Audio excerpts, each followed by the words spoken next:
Hello everybody, welcome back to my channel, and today we will learn here about some spelling rules. Spelling बहुत ज़रूरी है. It is a way of presentation. जैसे हमारा एक attire है, हमारी पोशाक है, what we are, it shows through our attire, our dresses. And it is called that always be aware about our dress and address. हमेशा हमें अपनी ड्रेस और एड्रेस यानी हमने हमारी वेशभूषा और हमारी जो भाषा है, वेशभूषा और भाषा, हमेशा इसमें हमें सतर्क रहना चाहिए. और उसी तरह से as far as concern our English speaking and English writing, we always be careful about our spelling.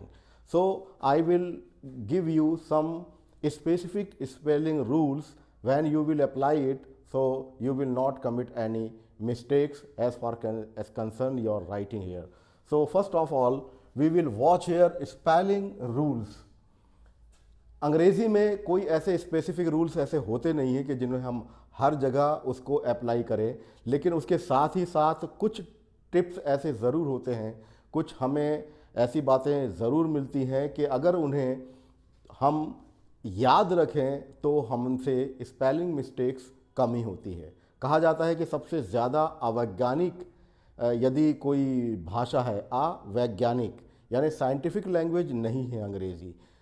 What ever native speaker says, जो कुछ भी नेटिव स्पीकर्स कहते हैं उनको हमें इमिटेट करना होता है और उसी तरह से वो एप्लीकेबल होता है. लेकिन अगर हम चाहें कि हम कुछ सर्टेन रूल्स इसमें हम हासिल कर लें और ऑलवेज़ हम उसको अप्लाई करें, तो ऐसा होता नहीं है. उसी में हम आपको एक हिंट के लिए आपको बता रहे हैं. कुछ रूल्स मैं लेकर आया हूँ इस वीडियो में. मैं I will give you one by one, उसके हम एक के बाद एक चर्चा करेंगे. तो first of all you will see here different type of spelling rules. तो सबसे पहले हम आपसे बात करेंगे यहाँ पर हाउ टू ऐड ING. जब हम प्रेजेंट पार्टिसिपल बनाते हैं, प्रेजेंट पार्टिसिपल फॉर्म, वर्ब के 5 रूपों का एक रूप होता है प्रेजेंट पार्टिसिपल फॉर्म. और वो प्रेजेंट पार्टिसिपल फॉर्म होता है जब वर्ब के ओरिजिनल रूप में हम ING लगाते हैं.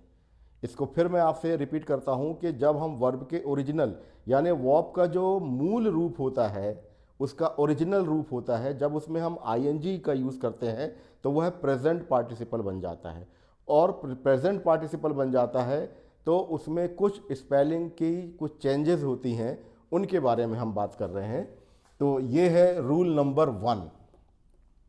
रूल नंबर 1 है जब किसी शब्द के अंत में वॉवेल यानी स्वर तथा उसके ठीक पहले एक कंसोनेंट आया हो, कंसोनेंट यानी व्यंजन, तो ING जोड़ने पर उसका अंतिम कंसोनेंट डबल हो जाता है. ये देखिएगा, ये एक हमारे पास एक वर्ब है मैट, कुछ वर्ड है हमारे पास शट, स्विम. इसी तरह से जितने भी वर्ड आएंगे अगर हमें इसमें ING लगाना हो तो यहाँ पर देखिए, इसका जो मैंने आपको यहाँ पर लिखा हुआ है उसका अर्थ क्या होता है मैं यहाँ स्पष्ट करता हूँ आपको कि ऐसा वर्ड जिसके लास्ट में कंसोनेंट आया, तो यहाँ पर T कंसोनेंट आया है, देखिए ये T कंसोनेंट आया और उसके ठीक पहले ये A वावेल का यूज़ किया गया है. तो जब हम इसमें ING फॉर्म को ऐड करते हैं तो ये जो हमारा लास्ट का कंसोनेंट है ये डबल हो जाता है. यहाँ पर देखिएगा, तो मैटिंग की स्पेलिंग इस तरह होगी MATTING. इसी तरह से एक वर्ब है रन. रन मतलब दौड़ना. तो लास्ट में आपने यहाँ पर देखा कि इसके लास्ट में ये कंसोनेंट है और उसके ठीक पहले वॉवेल आया है सिंगल.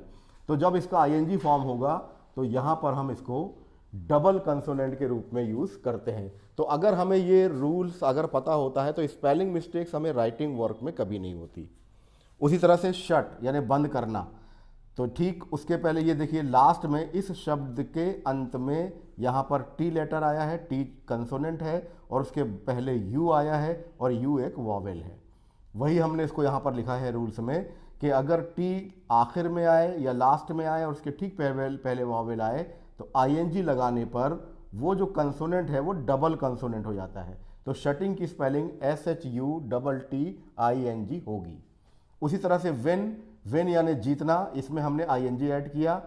लास्ट में देखेंगे एन हमारा कंसोनेंट है और उसके ठीक पहले हमारा आई जो है वॉवेल आया हुआ है। जब हमने इसमें आईएनजी को ऐड किया तो ये हमारा डबल एन यहाँ पर डबल कंसोनेंट हो गया। तो विनिंग की स्पेलिंग हमेशा होगी WINNING। इसी तरह से स्विमिंग में भी हुआ। लास्ट में यहाँ देखिएगा, यहाँ पर लास्ट में कंसोनेंट आया, उसके ठीक पहले हमने वावल का इस्तेमाल किया था और वावल के बाद हमने जब आईएनजी लगाया तो हमारा ये कंसोनेंट है ये डबल हो गया, स्विमिंग का MMING। इसी तरह से गेटिंग में होगा, गेट यानी पाना, और गेट में हमने देखा कि लास्ट में इसका टी कंसोनेंट है, उसके ठीक पहले वावेल आया हुआ है वो ई है, इसमें प्लस हमने आईएनजी किया तो हमें वर्ड प्राप्त हुआ गेटिंग। तो लास्ट में जो हमारा कंसोनेंट आया था ये डबल कंसोनेंट हो गया, तो ये स्पेलिंग हुई उसकी गेटिंग। इसी तरह से बिगिनिंग की स्पेलिंग होगी और ट्रैवलिंग की स्पेलिंग होगी। तो फर्स्ट रूल में हमने देखा कि जब हम किसी वर्ड के प्रेजेंट पार्टिसिपल फॉर्म बनाते हैं और या फिर उसके लास्ट में अगर आईएनजी फॉर्म उसको बनाना होता है, लास्ट में अगर कंसोनेंट आ रहा है उसके ठीक पहले वॉवेल का यूज़ किया गया है, तो आईएनजी लगाने पर वो कंसोनेंट डबल हो जाता है, जैसे कि हमने इस रूल्स को हमने देखा है। तो आपसे ये रिक्वेस्ट है कि आप इस वीडियो को पॉज करके इसको बार बार देखें, और इसमें स्पेलिंग रूल्स में और भी ज़्यादा कई वर्ड्स आते हैं, उन वर्ड्स में हम देखें, ये एक्सेप्शन बहुत होते हैं, अपवाद इसमें ज़्यादा होते हैं, कुछ ही वर्ड ऐसे होते हैं जो इस नियम को फॉलो करते हैं। तो हमने जो आपके सामने लिखा है इसको प्रैक्टिस करें और को बार बार इसको देखें, तो हमें इन वर्ड्स के यूज़ करने में हमसे गलती नहीं होगी। और हम अगला रूल इसके बाद हम देखते हैं। रूल नंबर 2 में हम देखेंगे कि हम अगर यदि किसी शब्द के अंत में कंसोनेंट के बाद ई आया हो, अगर कोई वर्ड है उसके कंसोनेंट के बाद ई आया होगा तो ई को यहाँ से हटाकर आईएनजी जोड़ा जाता है। अब ये देखिए कम, इस वर्ड में कंसोनेंट के बाद में ई आया है, अगर हमें इसे आईएनजी लगाना हो तो हमें इस ई को यहाँ से रिमूव करना होगा, तो ये हो जाएगा हमारा कमिंग। ई हटाकर हमने यहाँ पर इसको कर दिया कमिंग। तो ये वर्ब बन रहा है हमारा। दूसरा है लाइक, लाइक यानी चाहना या पसंद करना, तो ये हो गया लाइक में LIK, ई को हमने वहाँ से रिमूव कर दिया और हमने लगाया आईएनजी, तो ये हो गया हमारा लाइकिंग। उसी तरह से लव, लव में हमने यहाँ से वी के बाद ई आय को हटाया, तो ये हो गया हमारा लविंग। तो इस तरह से बहुत सारे सेंटेंसेस हमारे हैं, बहुत सारे वर्ड्स हैं जिनको हम इस तरह से याद करके उनकी स्पेलिंग मिस्टेक से हम बचा जा सकता है। इसी तरह से वाइप, इस ई को हटाया यहाँ से और आईएनजी लगाया, वाइपिंग हो गया। इसी तरह से होता है बाइट, तो बाइट से हमने ई को हटाया और इस तरह से हो गया ये बाइटिंग। बहुत सा वर्ड है, आपको और भी वर्ड यहाँ पर आते चले जाएंगे। जैसे ये है मेक, इसमें हमने आईएनजी को प्लस किया तो ये हो गया हमारा मेकिंग। ये वेल नोन वर्ड है, मेक यानी बनाना। एक वर्ड और याद आ रहा है इसमें, टेक, TAKE, इसको जो हमने आईएनजी ऐड किया तो ये हो गया यहाँ पर टेकिंग। तो इस तरह से बहुत से वर्ड ऐसे हैं वर्ब में जब उनका हम प्रेजेंट पार्टिसिपल फॉर्म यानी उसमें जब आईएनजी लगाया जाता है तो उसका ई रिमूव हो जाता है। शर्त यही है कि उस ई के पहले कंसोनेंट हो, जैसा कि हम यहाँ हर जगह कंसोनेंट को आया हुआ देख रहे हैं। ई के पहले कंसोनेंट, यहाँ पर ई के पहले वी कंसोनेंट, यहाँ पर बाइट ई के पहले कंसोनेंट, इसी तरह से ई के पहले के कंसोनेंट, और यहाँ पर टेक ई के पहले के कंसोनेंट। अगर इस तरह से वर्ड आएगा तो ई को रिमूव करके हम इसको आईएनजी फॉर्म को लिख सकते हैं। तो स्पेलिंग रूल्स में एक्सेप्शन ज़्यादा हैं, हमने आपसे कहा, और लेकिन ऐसे अगर कुछ टिप्स हमें मिल जाते हैं तो हमारी राइटिंग में स्पेलिंग मिस्टेक्स बहुत कम होती है। फिर हम आपसे एक बार रिक्वेस्ट करेंगे कि अभी तक अगर आपने हमारा वीडियो शेयर नहीं किया है, हम आपसे लगातार इन वीडियो चैनल के ज़रिए जुड़े हुए हैं जिसमें हम speaking, spoken English, English grammar और बहुत से ऐसे इंटरेस्टिंग चीज़ें जो आपको इंग्लिश राइटिंग में, इंग्लिश स्पीकिंग में और ग्रामर लर्निंग में, हमारे जितने भी बिगिनर्स हैं, लर्नर्स हैं, स्टूडेंट्स हैं, न्यू बिगिनर्स हैं जिन्होंने ज़ीरो से स्टार्ट किया है, वो सभी इससे फ़ायदा उठा सकते हैं। और उनको लगातार हमारे वीडियो पर अगर वो नज़र रख रहे हैं तो हम ज़्यादातर वीडियो यहाँ से रिलीज़ करते रहते हैं। आप उसको देखिएगा और सीखिएगा। अगर कुछ आपके सुझाव हों, कमेंट्स हों, तो वो भी आप डिस्क्रिप्शन बॉक्स में या कमेंट बॉक्स में हमें डाल देंगे। डिस्क्रिप्शन बॉक्स में मैं ज़्यादातर वीडियो की लिंक आपसे शेयर करूँगा। आइए दूसरे रूल की तरफ चलते हैं। फिर से आपसे रिक्वेस्ट है कि अगर अब तक आपने सब्सक्राइब नहीं किया है तो प्लीज़ सब्सक्राइब करें और लाइक करें। रूल नंबर 3, ये हमारा रूल नंबर 3 आ गया। यदि किसी शब्द के अंत में डबल ई आए या ओ ई आए, देखिए डबल ई आए या ओ ई आए तो आईएनजी जोड़ते समय कोई ई नहीं हटाया जाता। मतलब इसमें कोई स्पेलिंग चेंज नहीं होती। जो हमारा वर्ड का जो ओरिजिनल फॉर्म है आईएनजी यूज़ करते वक्त, उसमें हम डायरेक्ट आईएनजी लगा देते हैं। तो जैसे हमने देखा यहाँ पर सी यानी देखना, इसमें हमने लगाया आईएनजी तो ये सीइंग हो गया। तो अब यहाँ पर जैसे हमने ये आपको रूल बताया कि ओ ई हो तो कोई भी ई यहाँ से हटाया नहीं जाएगा, तो ये टोइंग यहाँ पर हो गया। एग्रीइंग, हमने यहाँ आईएनजी लगाया तो इसमें से कोई ई को हमने नहीं हटाया। एग्रीइंग, होइंग, फ्रीइंग और फिलिंग, ये सारे वर्ड्स हमें याद रखने लायक हैं कि जब हम इनमें आईएनजी फॉर्म लगाते हैं तो इसमें कोई भी लेटर को रिमूव नहीं किया जाता। अब देखते हैं हम रूल नंबर 4। रूल नंबर 4 में हम देख रहे हैं यदि किसी शब्द के अंत में 2 कंसोनेंट आ जाए, यानी कोई ऐसा वर्ड आए या कोई ऐसी वर्ब आए कि जिसके लास्ट में डबल कंसोनेंट है, यानी 2 व्यंजन हों, तो उसमें आईएनजी लगाते वक्त उनको डबल कंसोनेंट नहीं किया जाता। ये देखिए आप, यदि किसी शब्द के अंत में 2 कंसोनेंट हों, आईएनजी जोड़ते समय उसमें डबल कंसोनेंट नहीं किया जाता। स्टैम्प में हमने आईएनजी को प्लस किया, आईएनजी जोड़ा, वर्ड हमारा बना स्टैम्पिंग। तो ये डबल कंसोनेंट है यहाँ पर, एम और ये पी डबल कंसोनेंट होने के कारण लास्ट वाला कंसोनेंट डबल नहीं किया जाता। जैसे हमने पहले वाले रूल में देखा था कि किस तरह से अगर किसी वर्ड के लास्ट में कंसोनेंट आए और उसके ठीक पहले वॉवेल आए तो वो डबल कंसोनेंट हो जाता था, लेकिन यहाँ पर ये डबल कंसोनेंट है तो यहाँ पर और भी एक डबल कंसोनेंट नहीं किया जाएगा। ड्रिंक, लास्ट में डबल कंसोनेंट है, आईएनजी लगाने के बाद लास्ट वाला लेटर जो है वो डबल नहीं किया जाता।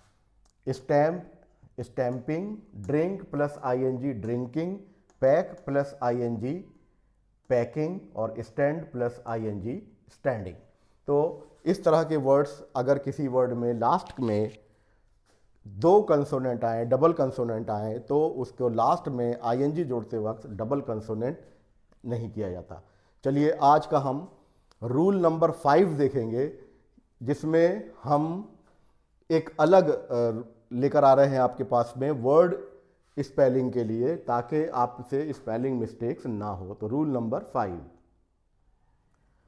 At the last but not least, सबसे आखिर में लेकिन सबसे अधिक कंफ्यूजिंग जो स्पेलिंग हमारी आने वाली है वो रूल नंबर 5 में देखेंगे आप। इसमें ज़्यादातर हमसे गलतियां होती हैं जब हम वाई के साथ किस तरह से उसको मिक्स किया जाए और आईएनजी का यूज़ किस तरह से किया जाता है वो देखते हैं। यदि किसी शब्द के अंत में आई ई आए तो आईएनजी को जोड़ते समय आई ई को वाई में बदल देते हैं। फिर से एक बार इसको ज़रूर देखिएगा, पॉज करके भी देख सकते हैं वीडियो को। ये आई अगर किसी वर्ड के आखिर में आए तो जब उसके साथ आईएनजी जोड़ा जाता है तो आई को वहाँ से हटाकर वाई में बदल देते हैं। आई ई को वाई में बदल देते हैं। ये बहुत इंपॉर्टेंट रूल है स्पेलिंग का। इसके बाद ये वर्ड देखेंगे डाई, इसमें हमने आईएनजी को ऐड किया तो हो गया डाइंग यानी मरना। लाई यानी झूठ बोलना, LIE यहाँ हमने आईएनजी किया, इसका वाई फॉर्म जो प्रेजेंट पार्टिसिपल फॉर्म होता है वो लाइंग होगा, LYING। इसी तरह से होगा टाई यानी बांधना, नॉट लगाना, तो इसमें होगा आईएनजी को हमने इसमें जब ऐड किया तो ये वर्ड हमें मिला TYING के साथ, यानी आईएनजी लगाने पर इसके वर्ड में प्रेजेंट पार्टिसिपल फॉर्म में ज़रूर चेंज आता है। तो ये हमने कुछ आपके सामने कुछ रूल्स लेकर आए थे स्पेलिंग के, और भी नेक्स्ट वीडियो में हम आपके लिए एक लेकर आने वाले हैं कि किस तरह से हमारे वर्ड्स अलग अलग में चेंज कर देते हैं अपनी स्पेलिंग को। एक ईडी का भी फॉर्म होता है जब हमारी कुछ वर्ब ऐसी होती हैं जिसमें हम पास्ट परफेक्ट टेंस में अक्सर यूज़ होता है पास्ट पार्टिसिपल वर्ड्स का। तो पास्ट पार्टिसिपल जो हमारी वर्ब होती हैं जब वो पास्ट पार्टिसिपल फॉर्म में आती हैं तो उसमें डबल कंसोनेंट का यूज़ ज़्यादातर वर्ब में होता है। तो उनके एग्जाम्पल भी हम नेक्स्ट वीडियो में लेकर आने वाले हैं। आप हमारे वीडियो को रेगुलर चेक करते रहें, सब्सक्राइब करें और कुछ कमेंट्स करें, सुझाव दें, सजेशन दें। इसी तरह से हम speaking English, spoken English, English letters, words और ग्रामर आपके सामने हम लेकर आते रहेंगे। तो please keep watching me. Thank you very much all of you.